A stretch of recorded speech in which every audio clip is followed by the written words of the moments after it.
appreciate everyone for joining us this morning. Yesterday, a natural gas leak caused an explosion here shortly before 8 a.m. Right here in the shopping center at the 8800 block of Stanford Boulevard in Columbia. Our first responders received reports of a gas leak earlier that morning and were able to ensure that the area was clear of people before the explosion happened. And thankfully, there were no injuries of civilians or first responders reported as of this moment. This explosion was felt for miles around and caused understandable shock and confusion in our community. And today I am first and foremost grateful that no one was hurt. I want to personally thank our Howard County Fire Department, Department of Fire and Rescue Services, our police department, all of our first responders for making sure that this area was clear and secure. I also want to thank them for their speed, bravery, and professionalism. I'd like to also send a special thanks to all of our government partners, the governor, our state and local officials who have been fully engaged and offering their support during this challenging time. And I want to ensure that every Howard County resident and business owner, as well as our visitors, know that we are thoroughly investigating this event. And in a moment, BG&E representatives will be here to speak a little bit more in detail about the gas leak repair. All gas mains in the area have been inspected and no other leaks have been found at this moment. And if anybody expects a gas leak, I urge you to please get to a safe location and call BG&E immediately to report it at 877-778-7798 or just call 911. Some of our county government offices and the health department are right next door here at the Ascend 1 building, and this building has been inspected by Department of Fire and Rescue Services, our Department of Inspections, Licenses, and Permits, and our Bureau of Facilities to ensure its safety. Our offices are open today, and the people who are serving Howard County in the state of Maryland are here and working right now. As a community, we're going to be doing everything that we can to ensure that our businesses and the response to this damage is done with our collective resolve.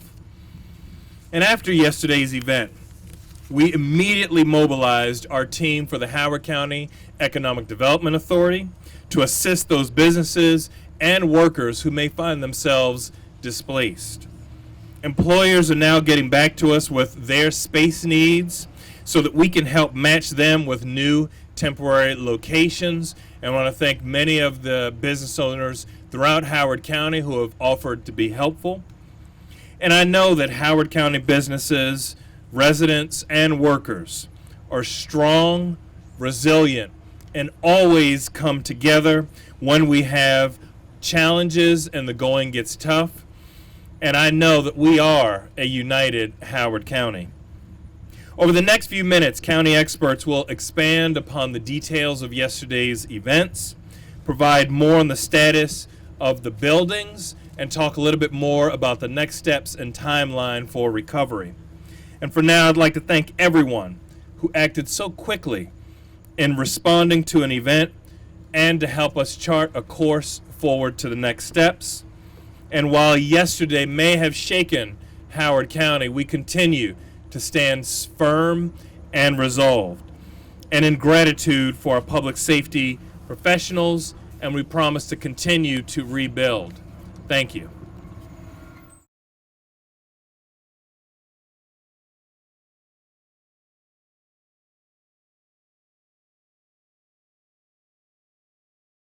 So yesterday, shortly after 7 o'clock in the morning, the fire department was dispatched for an automated general alarm to the address behind us here. Fire crews arrived on the scene to find a large crack in the front parking lot and an apparent natural gas leak from that crack. The initial crews made entry into the structure where they encountered dangerous concentrations of natural gas inside the building. They initiated a quick and hasty search for occupants throughout the structure. Finding no occupants, they then evacuated to a safe distance, isolated the area with the help of county police, established defensive firefighting positions, and awaited the shutoff of gas from the exterior by BG&E. At approximately 7:58 in the morning, there was a large explosion and a resulting exterior fire from a crack in the parking lot that they had observed on arrival. The crews then took up positions where they could defend the building from that fire, and eventually the gas was shut off, which mitigated the hazard of that natural gas, but created, obviously, the hazard of the collapse and the collapse zone. So throughout the day yesterday, fire crews worked with other agencies to safely control access to the area, prevent injuries, and to assess the building's structural integrity in coordination with other agencies. Today, we will continue with those efforts and hope to coordinate with building occupants so that they can recover some of their key assets. At this point, the origin and cause of the event is still an active investigation by the Office of the Fire Marshal and also County Police. I'd like to take a moment to recognize the high degree of collaboration that has occurred on this incident between government agencies and private agencies alike. This attitude and culture in Howard County truly puts the citizen first. I'd also like to take a moment to commend the first responders on this incident. The Howard County Department of Fire and Rescue, the men and women, the Howard County Police Department, and BG&E. I think we're all thankful that there was no loss of life on this incident. I also believe that this outcome can be attributed to their preparation, hard work, dedication, and their good tactical decision making. Well, first I'll thank and echo the thanks for all of the prompt and skilled response by the Howard County Department of Fire and Rescue Services, the entire Howard County team, and the responding BGE crew members who moved quickly to clear the area to a safe distance and turn off gas and electric service. Their actions prevented a very serious incident from becoming much worse. This was an extremely dangerous event. It remains very difficult situation for the businesses that are involved. We are committed to fully understanding the cause and are working closely with investigators. This is, as mentioned, an active investigation. We cannot speculate on the possible causes yet, the source of the leak, or the ignition source. There is still equipment we have not been able to examine due to access issues with the building. I can walk you through what we've done so far to ensure the situation is safe and provide preliminary findings from system inspections. So first I'll go over the timeline. BGE received a call from the fire department at 6:55 a.m. The BGE emergency responder arrived at the site at 7:15 a.m. He began the process of taking gas readings and assisting with setting up the safety zone and began working on a plan to turn off gas and power. During that process, as was mentioned, the explosion occurred at approximately 8 a.m. or just before 8 a.m. Our responding employee was uninjured. We had him examined by emergency personnel on site, and he was released with no injuries. Once the explosion occurred, additional crews arrived and began the process of turning off the gas. The gas was turned off at 10 a.m. yesterday morning. We then began the process of reviewing the history of gas odor calls for the site. There were no previous recent calls and none in the last year at this site. There was one call in February 2018 from one of the restaurants located in the building, and that was inspected and resolved as a customer appliance issue. We also reviewed the inspection history for the mains and services in this area, the gas mains and services in this area. It is on a yearly scheduled inspection schedule. That inspection occurred in July 2019, and no issues were found at the time. Yesterday, we also inspected all of the gas mains and services in the area, bounded by Snowden River Parkway, McGaw Road, Dobbin Road, and Little Patuxent Parkway for leaks. None were found. That inspection is conducted from vehicle-mounted sensors and patrols on foot. All surrounding buildings were canvassed. No gas issues were found. We also tested the pressures of the mains in the area. All were normal. We tested the level of mercaptan, safety odorant that's in the gas, and it was found to be normal. A portion of the service pipe serving this building that we were able to access was pressure tested and passed the test with no leaks. Electric and gas service to this building remain off until inspectors authorize returning service. All other surrounding buildings continue to have normal service. Initial outages were the result of terminating services to the area as a safety precaution until the building could be isolated. Today, the process continues. We are standing by to inspect equipment. Once again, we have to thank our emergency responder partners, everyone in Howard County, County Executive Ball. We thank our customers, and we're committed to understanding what occurred in order to make our system safer. As always, as County Executive Ball said, as anyone with any gas safety concerns should contact BGE from a safe location at 877-778-7798. We will respond immediately and make the situation safe. Thank you. We were on site yesterday, shortly after the initial explosion, with our Chief Building Inspector, Tom Huskins. We did an initial evaluation of the building to determine what areas were safe and whether there was any concern about further collapse of the building. Approximately 2 p.m., structural engineer from the owner's representative showed up, and we did a more detailed analysis of the building. He was also was able to provide the original structural drawings for the building. There's obviously extensive damage to the building. A good portion of it is cosmetic and non-load bearing. The extent of the structural frame of the building is more or less concentrated around the central blast area. The other part that we're doing right now is trying to determine which areas of the building are safe to enter so that some of the occupants and tenants can get in and recover some of their property and start the recovery process as far as retrieving some of their goods and starting the recovery process. My team is here on the ground right now working with the property owner. We have a list of 22 impacted businesses. We are contacting those businesses, assessing their needs, and working with our fire and safety, building and inspections, and the police department, making sure that those businesses can get in and recover immediately important documents or computer hardware that they may need. We are scheduling those appointments directly. Longer term, we are assessing the business's needs, and those that can be relocated, we will be finding temporary space for them, and obviously working with some of the other businesses that are impacted that may not be able to be relocated immediately, but making sure that there is minimal impact to their livelihood, as well as their employees. We are working with our Office of Workforce Development to make sure that the employees are also taken care of as well. Thank you. And I just want to remind everyone, we will have an opportunity for business owners and employees to enter the building later this afternoon. To schedule that appointment, the EDA is urging those individuals to call 410-313-6517 to schedule that access appointment. And as for the fire department, we are urging everyone to make sure that you wear proper protective gear at that time, such as the hard hats and safety glasses that we, the fire department, will provide, but also to bring long sleeve shirts, pants, and proper shoe wear, such as, or no flip-flops, no sandals, or any type of slip-on shoe. So at this moment, we'll open it up for questions from the media, and we'll have our subject matter experts give those answers. Just to add on gas safety, I mean, we've had gas pipes into our homes and businesses now for what? More than 100 years.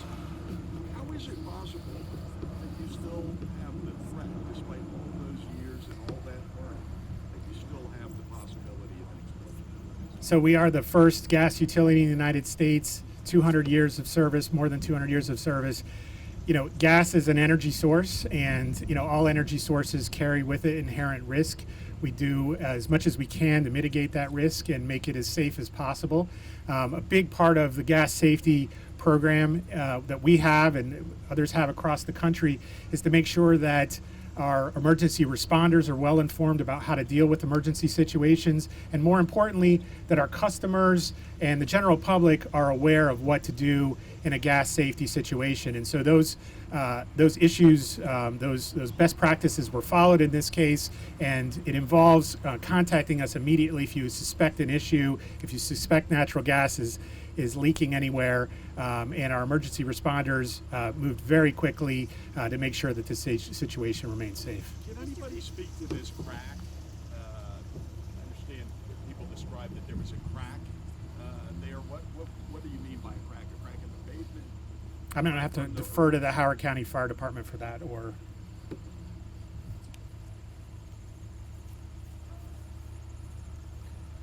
Yeah, crews actually, the initial call was for a general fire alarm. Following that, there was actually some civilians on site that reported that there's this about 8 or 10 foot crack that seems to be in the front of the parking lot. That seems to be where the noise was coming from, and that's what crews encountered when they arrived. So 8 or 10 feet long, and Yes. how wide? I don't have that level of detail. I'm sorry. But not 8 or 10 feet wide. No, not a hole, but a crack. Yeah. And you said that noise was coming from. What was the noise? I don't have that information exactly. It was pretty obvious from the fire that after the explosion, the fire that occurred, that there was probably some natural gas at least accumulated in there. Whether that was the actual leak, I'm not sure. And are you aware of any construction or anything going on in the area that might have disrupted? I am not. There's none that you're aware of. There's none that I'm aware of. Describe what your firefighters on scene experienced. I mean, they were here. There had to be dash cam on this thing. They had to be watching. What did they experience? Well, I'm sure they experienced the explosion at close range, which anybody who's been anywhere near one, it will definitely get your attention. To my knowledge, the fire department does not have any camera footage of this. We do not have dash cams rolling in our apparatus typically, so. How close were your people? Well, it's difficult to explain. No, they were probably at least 100 feet away. Obviously, we suffered no losses of apparatus, no damage to apparatus, so they were far enough, which I'm very thankful for. What happens with the rest of these businesses here, those that weren't directly damaged, like over here? Are they going to be allowed to reopen, or what happens with them? Well, I can field this if you want, but so our county plan is to assess the structure for structural integrity and work through the economic development to coordinate with the tenants or the occupants so that they can make escorted entry into the building and retrieve some of their key assets. We hope to get that done somewhat today. Obviously, there's going to be limitations with that because part of the building you can't even do that with. But if within our ability to do so, we will assist in any way we can. So these businesses will be closed until further notice? These businesses that weren't directly impacted? The whole structure is impacted from a power and a gas supply, and also structural integrity, which may or may not be an issue for any one occupancy, but it's clearly a problem for all of them. So Any idea even what's those gonna that happen look with the building? untouched are going to have to remain closed until you guys give the okay? That is correct. Our Department of Licensing and Permits are working with engineers to determine that. Even if they are untouched, I believe they still have issues with power and gas. And I would caution to say that while it looks untouched from our distance, a concussion wave that is produced by such an explosion can cause damage that you can't really see from here. Is there a possibility that this whole structure will be torn down? I have no idea. I'm sorry. One of you mentioned a central glass site. Can you point to like where that was in this building? I mean, again, to what we're seeing, I don't know if I'm looking at fire damage or initial explosive damage. With this explosion, there really was no building fire afterwards. The fire that happened afterwards happened kind of from that crevice or crack in the front parking lot. It did start to impede the building, but it never caught the building on fire. So what you're seeing is blast damage, and you can kind of see from where the damage is the most, where the epicenter was, and I think that pretty much holds true. Question for the exec. You dealt with or dealing with Ellicott City. You got this call that there's an explosion. What was the first reaction? I mean, like, oh my, or here we go again, or Well, Howard County is professional. We are experienced in dealing with challenges, and while they don't happen as frequently, we know how to come together. And I think this is just another great example of the bravery and preparation and professionalism of our team. So I knew that once we had Department of Fire and Rescue Services, Police Department, Inspection, License and Permits, EDA, we actually had much of the infrastructure because we had gone through natural disasters before to mobilize very quickly and ensure that we could address the needs and the concerns of residents, businesses, and workers in a way that will be positively impactful. Did you make the first calls to your staff to go, you have a plan, you've done it. Did you go like, okay, A and B? You know, what was the process for you for the executive?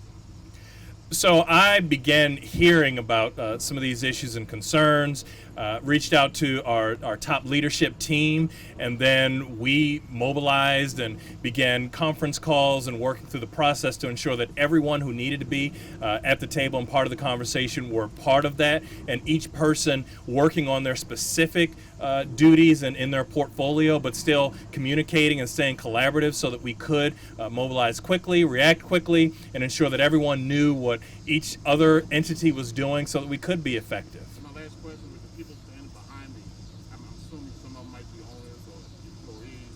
What do you want to say to the community who have you back up and running, we're doing the best we can? Same conversation you had with the other city folks?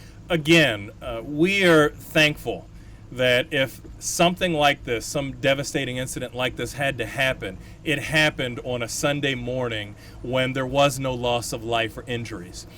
Moving forward, we will continue as a united Howard County, coming together, never forgetting how to help and support our businesses, our residents, those who are impacted as workers, and coming back even more strong. We are a resilient community, and we know how to come together. That's the Howard County way. You know, there were a number of businesses that we talked to yesterday who were really concerned about being able to survive this. You know, you get a business going, you have a huge investment in it, you lose it, and even if you get that insurance for the product or what have you, getting your business restarted and going again is very difficult.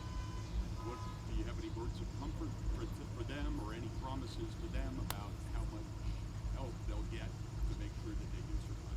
That's why it was important to me that to immediately mobilize our Economic Development Authority, our Office of Workforce Development, to ensure that not only the businesses, but the workers had all of the supports that they needed on day one to continue to move forward and be successful. This is going to be a challenging time for all of us, but I think that we can come together and mitigate those challenges, working with different property owners, looking at, frankly, our inventory of properties and seeing how these businesses can survive this challenge and continue as we move forward in the future years to not just survive but to thrive. Do you have a timeline on the inspection of the structural integrity of the building? So they're going through the inspection process once it's been cleared, and we are going to make sure that it is safe. Safety will continue to be the top priority, and as we move forward to look at the structural integrity, we'll be able to evaluate business by business what's the most appropriate time to come in. Will it be cleared today? Chief, what was about the specific timeline of today and when people are going to be So, come in? so we're hopeful that we're kind of working with Economic Development Authority to schedule with some of the occupants, but we're hopeful that we can initiate that process today to at least allow them entry to get some of their key assets. It's not going to be a long time, but it's going to be escorted and to go in and get the real important things and the most meaningful things to them. We are all incredibly sympathetic to their plight, and we're here for them. County executive or the deputy chief, you talked about you're grateful that no one was injured, that it was a Sunday morning versus a Monday. On a Monday, can you tell me roughly how many people would normally be occupying this space, or how many parking spaces there are? I mean, do we get an idea of capacity, how many people might have been here on any given day? Yeah, any idea of capacity for me, it would be implied. I mean, there's a coffee shop that obviously, if it was a Monday morning, we were here operating at this incident for almost an hour before it exploded. So my belief is that we would have had time to evacuate those people. However, when a blast like that happens, this area itself becomes much denser for the miles around here. And there was damage to other buildings. There was broken windows and some minor damage on the inside to the Ascend 1 building here. And it's hard to say with that many more people in immediate proximity. It would have made that much more difficult for us, but I still like to believe we would have got it done. Thanks, Chief. That's gonna be it for our questions. Sure. Go ahead. Any video? I'm unaware of that personally. I know this is an active investigation through our Office of the Fire Marshal and the Police Department. So if there are cameras around and video, it will be obtained through that investigatory process.